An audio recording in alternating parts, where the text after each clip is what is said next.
July 19, 1989. United Airlines Flight 232 takes off from Denver, heading for Chicago. It's a regular flight. The weather is clear.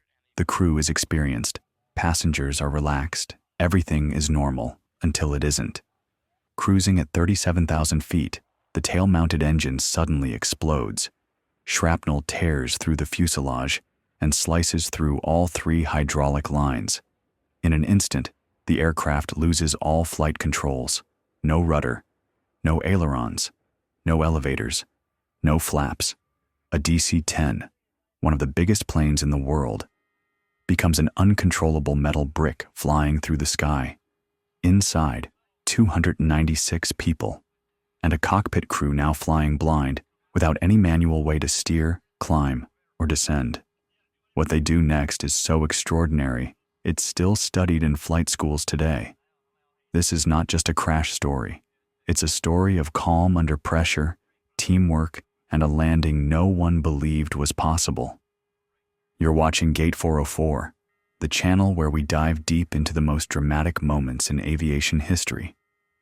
If you're fascinated by what can go wrong at 30,000 feet and the people who somehow make it right, hit subscribe. Because this story, it starts with disaster and ends in one of the greatest flying feats ever recorded. July 19, 1989. A warm summer afternoon in Denver, Colorado. At 2:09 p.m., United Airlines Flight 232 begins its taxi toward the runway. Its destination, Chicago O'Hare. Its aircraft, a DC-10, a wide-body, three-engine jetliner known for its range, size, and reputation. To the crew, this is just another day in the sky. Captain Al Haynes, 57, is at the helm, a seasoned professional with over 7,000 hours on this very aircraft. Beside him, First Officer William Records and Flight Engineer Dudley Dvorak. Together, they represent a textbook cockpit team. Calm, focused, experienced. In the cabin, 285 passengers. Among them, families returning from vacations, business people with tight schedules, and kids flying solo. Some are chatting, others nap. Some are halfway through books or glancing at clouds through their windows. Everyone assumes they'll be on the ground in a few hours, greeted by loved ones or cab drivers. Flight attendants perform the safety demo. Belts click, seatbacks straighten, engines spool up. The DC-10 lifts off the runway, heavy, stable, majestic. Another dot on the radar, another ordinary flight. But hidden within the tail of the plane, in engine number 2, lies a danger no one can see. Inside that engine is a titanium fan disc, a crucial spinning component. Years earlier, during manufacturing, a microscopic crack had formed in that disc. It went undetected through multiple inspections and thousands of flight hours. Now, with every rotation, over 3,000 times per minute, the crack grows, quietly, invisibly. The passengers sip drinks and flip pages. The crew runs checklists. Everything feels routine. But in aviation, disaster doesn't always announce itself. Sometimes it hides in metal until it doesn't. At 3:16 p.m., while cruising smoothly at 37,000 feet over Iowa, Flight 232 becomes a flying disaster. Without warning, there's a violent bang, not just loud, but wrong. Passengers near the back hear it like a car crash inside the plane. The whole aircraft shudders. The tail jerks unnaturally. Then, silence. A strange silence. Not peace, not calm. Something missing. In the cockpit, alarms start screaming. Red lights blink across the control panel. Engine number 2, the one mounted on the tail, has exploded. But this isn't just an engine failure. When the titanium fan disc inside that engine shattered, it became a high-speed shotgun blast. Shrapnel slices through the fuselage and, critically, through all three of the plane's hydraulic lines. This wasn't supposed to happen. DC-10s have 3 separate hydraulic systems for this exact reason, to prevent total failure. No one ever imagined a single event could knock out all of them. But now, that nightmare is real. Hydraulics are the nervous system of an aircraft. They move the flaps, the rudder, the elevators, everything that makes the plane flyable. Without them, the control yokes are just decorative levers. The pilots can't climb, descend, or turn. They are, in every technical sense, passengers on their own aircraft. Captain Al Haynes tests the controls. Nothing. First Officer Bill Records tries the rudder. Nothing. Flight Engineer Dudley Dvorak checks the gauges. Hydraulics are dead across the board. In aviation terms, this is a death sentence. And yet, the plane doesn't fall from the sky. It keeps flying, but like a ghost ship, on 165 tons of metal with no hands on the wheel. In the cabin, passengers are confused. The explosion, the shudder, the dropping oxygen masks. Something is clearly wrong. But the plane is still level, still moving. Flight attendants begin calming people, but even they don't know the full extent of the damage. Then comes a knock at the cockpit door. It's Dennis Fitch, a DC-10 flight instructor sitting in first class, off duty. He heard the explosion. He knows this is not a typical engine failure. He offers to help. Captain Haynes doesn't hesitate. He brings him in. Now, with 4 professionals in the cockpit, they start searching for any way to control the uncontrollable, and they find one small miracle. The 2 wing-mounted engines still work. It's not much, but it's something. They begin experimenting. Throttle up the right engine. The plane drifts left. Throttle up the left. The plane nudges right. It's sluggish, delayed, and unpredictable, but it's movement, and movement is hope. Together, they begin to steer the aircraft using engine thrust alone. It's not flying in the usual sense. It's wrestling gravity with guesswork and prayer. No one has ever done this before. There's no manual, no checklist, no simulator for this. They're inventing a way to fly while already flying. There's no manual for this. There's no rule book, no procedure. The flight crew is flying blind, relying on instincts, experience, and sheer willpower to keep them alive. Every moment of the descent feels like an eternity. Captain Al Haynes, First Officer Bill Records, Flight Engineer Dudley Dvorak, and Dennis Fitch are in a race against time. And they're not just racing against the clock, but against the impossible. The DC-10's massive body is barely under control, and they can't even align with the runway in a normal fashion. The throttles of the 2 working engines are their only rudder. A violent push on the throttle one way, and the plane veers slightly in that direction. A slight touch in the opposite direction and it lurches back. There's no subtlety, no precision, just brute force. The crew is making split-second decisions that could either keep them alive or doom them. They can't descend normally. Their speed is too high, their altitude too unstable. The plane is far too heavy to make a controlled descent the traditional way. Each second feels like a gamble, and they're all placing their bets with every maneuver. The airframe shakes with each burst of thrust, as if the plane itself is protesting this impossible journey. The DC-10 is designed to be controlled through hydraulics, a delicate system that operates everything from the flaps to the ailerons, the rudder, and even the brakes. Now, without hydraulics, none of that works. The plane is like a ship on a stormy sea, drifting off course with every gust of wind. Only the wind, in this case, is the unpredictable force of the engines. Every now and then, the plane lurches to the left or veers right as if it has a mind of its own. The tail of the aircraft kicks out, throwing the plane into strange, unplanned yawing motions. The crew constantly battles the yaw, banking the plane to correct its wild trajectory. But every time they make a correction, the plane responds unpredictably. A smooth flight turned into an uncontrollable beast. Flight attendants in the cabin can only prepare the passengers for the worst. "Brace for impact," they shout. It's a mantra that echoes in the hearts of every soul aboard. They know what's coming. It's not a question of if, but when. Dennis Fitch, who's been helping with the cockpit operations, is now serving as an unofficial flight engineer, watching the instruments, giving suggestions, and acting as a second set of eyes for Captain Haynes.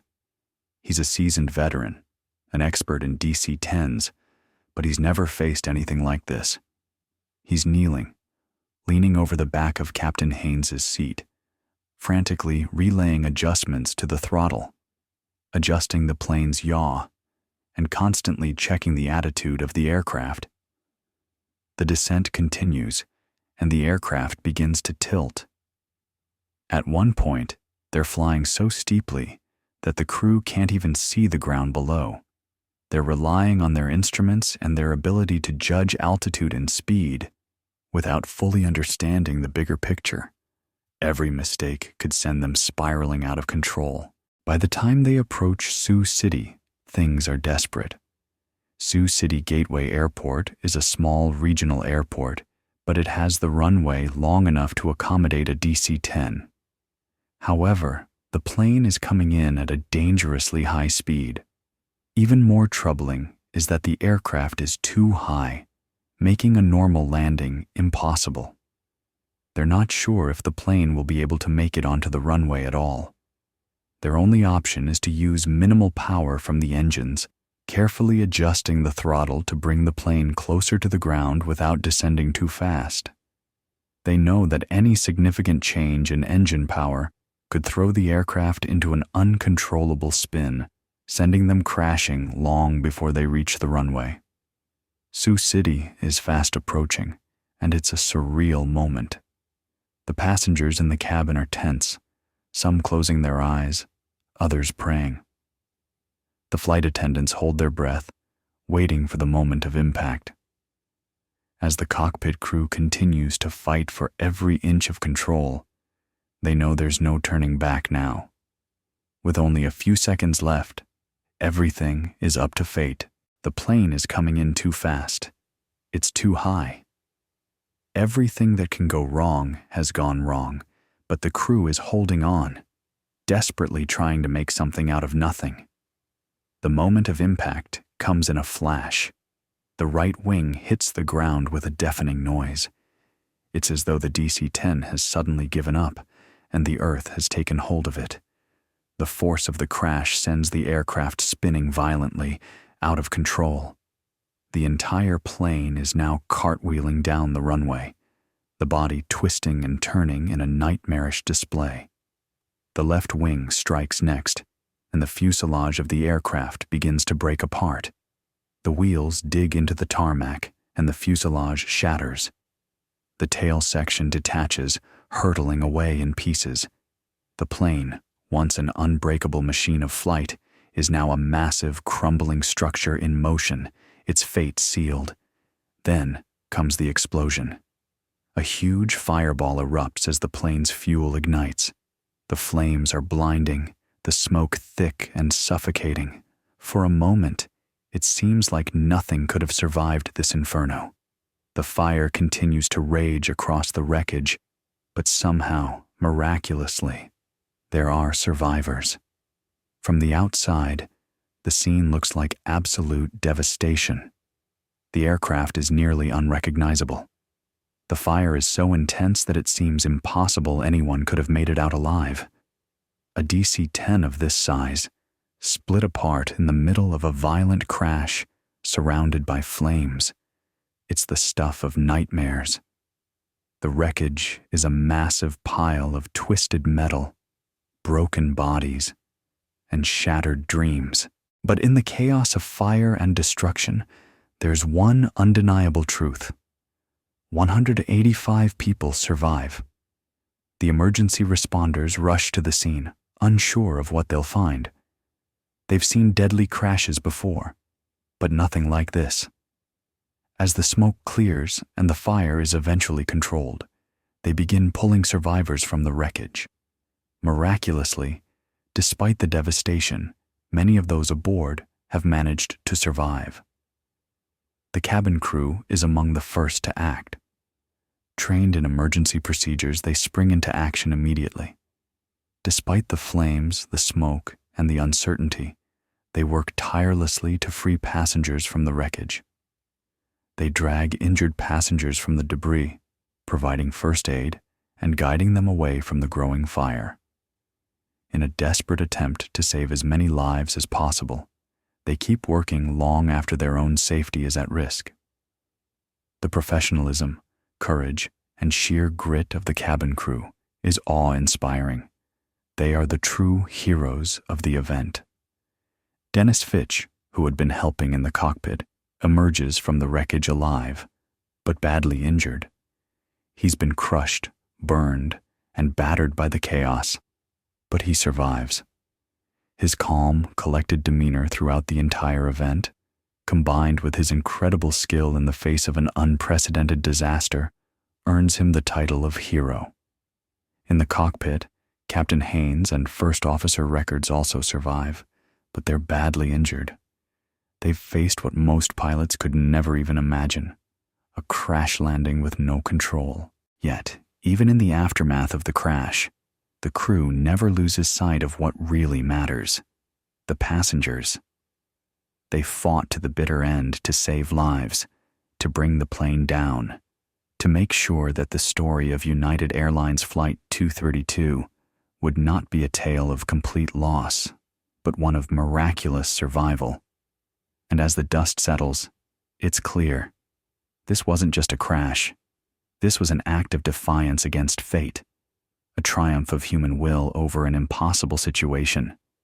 The survivors, the emergency responders, and the entire world would never forget the unbelievable survival of those aboard Flight 232. Dennis Fitch, despite his injuries, is among the survivors. He later receives a hero's welcome for his role in saving lives. Unfortunately, his heroic journey comes to an untimely end 10 years later when he dies from cancer. Still, his legacy remains, not just as a survivor, but as a person who exemplified courage in the face of the unimaginable. As the dust settled in Sioux City, aviation experts began to sift through the wreckage and figure out how it had all happened. What they found, however, was something that almost no one expected. What the crew had done was physically and technically impossible. The odds were stacked against them. The DC-10 was a massive aircraft, and losing all hydraulic systems meant that there was no way to control its flight surfaces, the ailerons, the rudder, the elevators. Without hydraulics, there was no way to steer, no way to stabilize the plane. The plane wasn't just damaged, it was in a state of unrecoverable chaos. Yet the crew had managed to land it. Experts were astounded. Simulations conducted by engineers and aviation experts later showed that almost no one would have been able to land the aircraft in such conditions. The machines, the very thing designed to help pilots navigate and execute difficult maneuvers, couldn't even get it right. The sophisticated flight simulators, which were the most advanced technology at the time, failed. They couldn't even replicate the situation accurately, let alone produce a successful landing. The computer programs didn't know how to handle a plane flying with only engine thrust and no flight controls. This wasn't just a fluke. It wasn't just that the crew was lucky. What had happened was the result of something far more profound than any of those factors. The landing wasn't achieved by skill alone. It was the result of calmness, teamwork, and the undying courage of a group of people who refused to give up. When Captain Al Haynes looked back at the events, he didn't call it a miracle. He didn't even call it a heroic feat. Instead, he simply said, "We were just doing our job. But what he, his crew, and everyone involved had done was so much more than that. What they had done was defy the odds and prove that human determination and professionalism can sometimes make the impossible possible. Captain Haynes, with over 30 years of flying experience, knew how to keep a level head under pressure. But in that moment, he wasn't just a pilot. He was a leader. And as a leader, he never once lost his cool. He communicated clearly with his crew, providing instructions while keeping calm in the face of a disaster that, by all rights, should have been a death sentence for everyone on board. Then, there was Dennis Fitch, the training captain in the cabin, who had just finished his shift as a training officer. He rushed to the cockpit without a moment's hesitation, stepping into the cockpit not as a pilot, but as a calm presence in the chaos. Dennis wasn't just trained in flying, he was trained in leading, in keeping his head when the world around him was crumbling. Without his quick thinking, without his ability to guide Captain Haynes and First Officer Records through the crisis, the outcome could have been entirely different. In the cabin, flight attendants reacted with precision. While the crew in the cockpit fought to control the plane, the attendants worked diligently, evacuating passengers, giving aid to the injured, and keeping people calm in the midst of an overwhelming situation. Every moment was a split-second decision, and the attendants acted as if they were performing a well-rehearsed drill, even though none of them had ever faced anything like this before. This teamwork, this cohesion, was the backbone of everything that happened on Flight 232. Everyone knew their role and executed it with the professionalism and precision of a well-oiled machine. When things seemed like they couldn't get worse, they didn't panic. They relied on each other. The courage of every individual on board was evident in the way they came together to face the impossible. This isn't to say the crew wasn't shaken. Of course they were. In fact, many of them questioned, in the aftermath, whether anyone else could have made the same decisions they did. But they all agreed on one thing. It wasn't about skill alone. What set them apart was their ability to stay calm, to think quickly, and to trust one another. They did not panic. They communicated. They worked together in the most extraordinary of circumstances. Looking back at the event, experts from around the world, from those who had been in the cockpit to the engineers studying the flight data, all agreed on one thing. What happened on Flight 232 should not have happened.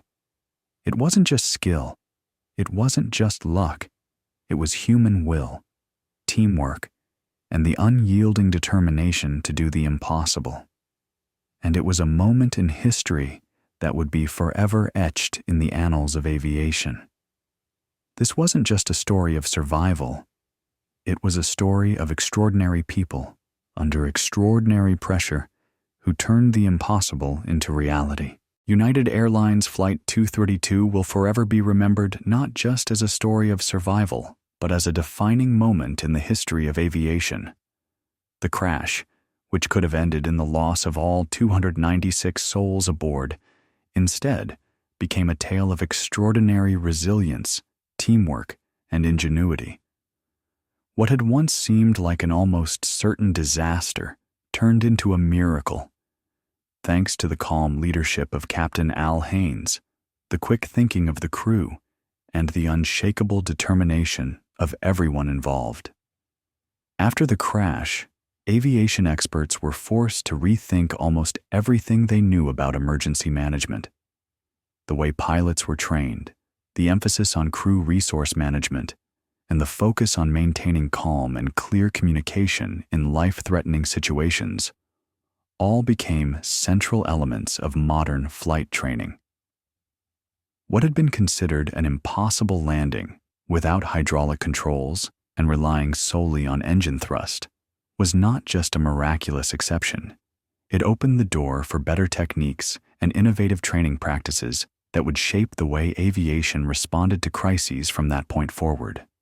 The lessons learned from Flight 232 weren't just about how to fly an aircraft under impossible conditions.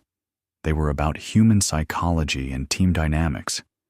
The fact that the crew remained calm and effective under the pressure of nearly certain death showed the world what real leadership in a crisis looked like. Dennis Fitch, the training captain, stepped in and immediately started helping. The teamwork between him, Captain Haynes, and First Officer Records wasn't just a stroke of luck. It was the product of years of training, experience, and the right attitude when everything seemed lost. The aviation community quickly recognized that safety procedures, crew training, and emergency preparedness had to be recalibrated. Flight 232 led to changes that directly impacted pilot training and how airlines handled high-risk situations. It was no longer just about how to fly the plane. It was about how to fly it together. It was about thinking quickly under pressure, making decisions as a team, and using every tool at your disposal to navigate through the storm. For the families of the survivors, and even those who tragically lost their lives, Flight 232 remains a bittersweet reminder of the fragility of life and the strength of the human spirit. The survivors, many of whom returned to flying, often speak about how that fateful day shaped their understanding of life, their appreciation for the small moments, and the realization that survival isn't just about being lucky. It's about fighting when everything tells you to give up. It's about looking into the face of disaster and choosing to keep fighting. For Captain Al Haynes, the event would stay with him for the rest of his life. His role as a calm, focused leader in the face of insurmountable odds was forever etched into the annals of aviation history. Haynes himself never took full credit for the successful landing. Instead, he always highlighted the contributions of his crew and the collective effort that led to the survival of so many. His humility in the face of such a miraculous achievement only added to the legacy of his leadership. Dennis Fitch, the man who helped guide the plane to its final approach, would die 10 years later from cancer, but his contributions that day became legendary. He proved that sometimes human instinct and teamwork can triumph in ways that technology and planning simply cannot predict. Flight 232 stands as a testament not only to the capabilities of the individuals on board that day, but to human resilience in the face of the unimaginable. It is a story of determination, of professionals who, when faced with the most extraordinary of circumstances, chose not to panic, but to act.